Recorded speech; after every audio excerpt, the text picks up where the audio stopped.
প্রতিদিনের মতো কাঠুরিয়া বনে কাঠ কাটছিল। বনির সাথেই একটা নদী ছিল। কাঠ কাটতে গিয়ে হঠাৎ কাঠুরিয়ার হাত থেকে ছুটে কোদালটা নদীতে পড়ে গেল। নদীটা ছিল গভীর এবং প্রবল স্রোতস্বিনী। কাঠুরিয়া নদীতে নেমে ডুব দিয়ে অনেক চেষ্টা করেও কিছুতেই কোদালটা খুঁজে পেল না। সে খুব চিন্তিত হলো এবং তার মন খুব খারাপ হলো, কারণ এই কাঠ বাজারে বিক্রি করেই যে তার সংসার চলে। দেবতাদের দূত মার্কারি দুঃখী কাঠুরিয়াকে দেখে তার প্রতি করুণা হলো। সে বলল, তুমি কোনো চিন্তা করো না, আমি তোমার কোদাল উদ্ধার করে দেব।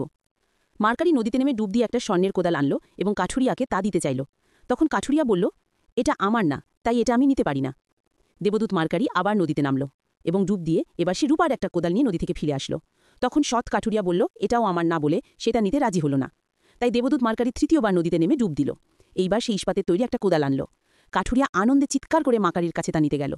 দেবদূত মার্কারি কাঠুরিয়ার সততায় খুশি হল এবং সে কাঠুরিয়ার সততার পুরস্কার হিসেবে স্বর্ণ ও রূপার 2টা কোদালই কাঠুরিয়াকে উপহার দিল। তাই বন্ধুরা, এই গল্প থেকে আমরা জানতে পারলাম সততা হলো একটা সর্বোৎকৃষ্ট গুণ। সৎ ও ন্যায়ের পথে চললে মানুষের সম্মান, ভালোবাসা পাওয়া যায়। চ্যানেলটি লাইক করো, ফলো করো, কমেন্টস করো এবং শেয়ার করো।